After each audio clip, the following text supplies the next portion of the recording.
नमस्कार। आज के इस विश्लेषण में हम एक बहुत ही गंभीर और सोचने पर मजबूर कर देने वाले विषय पर बात करेंगे।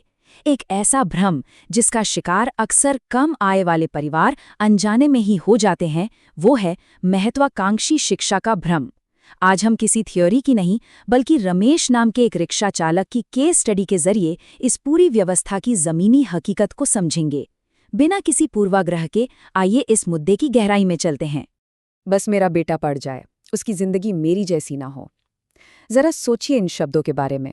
सुबह के ठीक 5 बजे हैं, दिल्ली की सड़कें अभी सूनी हैं और रमेश अपनी पुरानी रिक्शा की टूटी हुई सीट पर हाथ फेरते हुए ठीक यही सोच रहा है।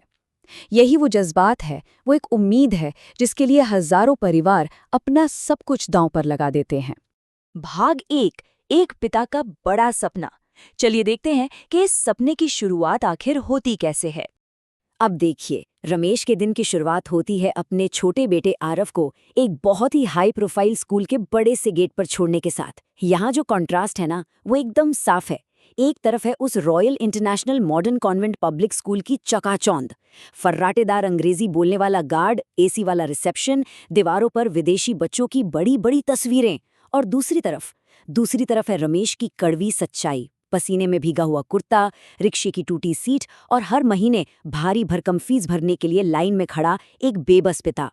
भाग 2, भ्रम और कड़वी सच्चाई, यानी इस पूरी व्यवस्था की छिपी हुई कीमत। स्कूल के नाम के आगे लगे वो भारी भरकम शब्द ना एक बहुत ही आकर्षक मायाजाल बनाते हैं, लेकिन असलियत में रमेश जैसे माता पिता इसकी बहुत भारी कीमत चुकाते हैं। और देखिए, बात सिर्फ चंद रुपयों की नहीं है, ये उन हताश कर देने वाले समझौतों की बात है जो चुपचाप किए जाते हैं। फीस भरने के लिए रमेश ने अपनी पत्नी के गहने बेच दिए, अपनी बूढ़ी माँ की दवाइयाँ आधी कर दी, यहाँ तक कि अपने लिए एक नई चप्पल तक लेना बंद कर दिया। ये सब सिर्फ इसलिए ताकि उस स्कूल की कभी खत्म न होने वाली फीस चुकाई जा सके। तो सवाल ये उठता है कि रमेश या उसके जैसे हजारों माता पिता ये सब सहते क्यों हैं? वो आवाज क्यों नहीं उठाते? इसका जवाब एक गहरे मनोवैज्ञानिक डर में छिपा है। उन्हें लगता है कि अगर मेरा बेटा इस बड़े नाम वाले स्कूल में नहीं पढ़ा तो शायद वो गरीब ही रह जाएगा। उन्हें सच में ये यकीन दिला दिया गया है कि गरीबी की इस जंजीर को तोड़ने का बस यही एक रास्ता है, और यही वो डर है जो इस शोषण को लगातार चलने देता है। भाग 3, जब स्कूल ने रुला दिया, वो पल जब सारी हदें पार हो गईं। होता ये है कि एक रात रमेश देखता है कि उसका बेटा आरव बहुत उदास बैठा है, उसकी आंखें नम हैं। पूछने पर बच्चा बताता है कि टीचर ने पूरी क्लास के सामने कहा है, जिसकी फीस लेट हो वो कल स्कूल मत आना। जरा सोचिए, उस छोटे से बच्चे पर क्या गुजरी होगी। ये सिर्फ एक अल्टीमेटम नहीं था, ये एक सरेआम किया गया अपमान था जिसने रमेश को अंदर तक तोड़ कर रख दिया। ऐसे में एक बाप क्या करता? वो अंदर से पूरी तरह डरा हुआ था, उसका गला सूख रहा था, लेकिन उसने अपने बेटे को ये डर नहीं दिखने दिया। उसने एक झूठी मुस्कान चेहरे पर रखी, बच्चे को गले लगाया और कहा, तू चिंता मत कर, तेरा बाप अभी जिंदा है। ये कोई मामूली बात नहीं थी, ये रमेश का वो संकल्प था जिसके लिए वो अपनी जान भी दांव पे लगाने को तैयार था। उस शाम के बाद रमेश की एक ऐसी रात शुरू होती है जो किसी बुरे सपने जैसी थी। वो पूरी रात भारी बारिश में रिक्शा चलाता है, ठंड से कांप रहा है, कपड़े भीग चुके हैं, लेकिन दिमाग में सिर्फ एक ही चीज चल रही है, सुबह की फीस। और फिर रात के करीब 2 बजे वो घर लौटता है, बुरी तरह थका हुआ। लेकिन सबसे बड़ी विडंबना देखिए, इतनी हार्ड तोड़ मेहनत के बाद भी उसके पास फीस के पूरे पैसे नहीं जुट पाए। घर आकर जब वो रात 2 बजे आरव को देखता है तो वो सो रहा है, लेकिन नींद में भी उसने अपनी स्कूल की टाई को अपनी मुट्ठी में बहुत कसकर पकड़ा हुआ है। ये नज़ारा सच में दिल चीर देने वाला है। यही वो पल है जब रमेश टूट जाता है। उसे समझ आ जाता है कि उसके इतने बलिदान भी इस सिस्टम के लिए काफ़ी नहीं है।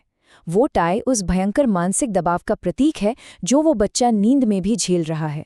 भाग 4, शिक्षा या सिर्फ एक व्यापार। यहाँ से रमेश की सोच में एक बड़ा बदलाव आता है।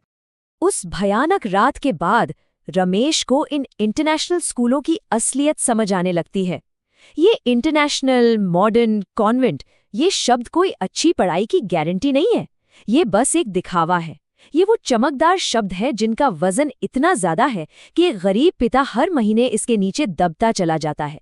उसे समझ आ गया कि ये सिर्फ फीस बढ़ाने और लोगों को लुभाने के मार्केटिंग टूल्स हैं। और यहीं पर इस पूरी केस स्टडी का सबसे अहम बिंदु सामने आता है। रमेश को ये कड़वा सच समझ आ जाता है कि वो अपने खून पसीने की कमाई से अपने बच्चे के लिए कोई ज्ञान या असली शिक्षा नहीं खरीद रहा था। वो तो बस एक नाम खरीद रहा था, एक ऐसा गढ़ा हुआ ब्रांड नेम जिसका बच्चे की असल तरक्की या उसके आत्मसम्मान से दूर दूर तक कोई वास्ता नहीं है। अगली सुबह वो स्कूल के उस चमचमाते बोर्ड को एक नई नज़र से देखता है और यहीं से निकलती है एक बेहद ज़रूरी मांग। वो सिस्टम से, सरकार से अपील करता है कि अगर स्कूल सच में इंटरनेशनल नहीं है तो उन्हें ये लिखने ही मत दो। अगर सिर्फ बोर्ड बड़ा है तो इस तरह गरीब माँ बाप के सपनों का व्यापार मत होने दो।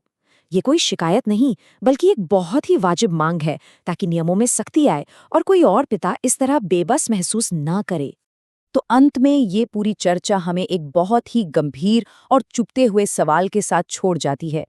क्या आज के दौर में हम वाकई अपनी आने वाली पीढ़ी को असली शिक्षा दे रहे हैं, या फिर सिर्फ एक चमकदार नाम के इर्द गिर्द एक पूरा का पूरा बिजनेस चला रहे हैं? इस सवाल पर हमें गहराई से सोचना होगा, क्योंकि इसका सीधा असर हमारे समाज और हमारे भविष्य पर पड़ रहा है। इस केस स्टडी के विश्लेषण में हमारे साथ जुड़ने के लिए बहुत बहुत धन्यवाद।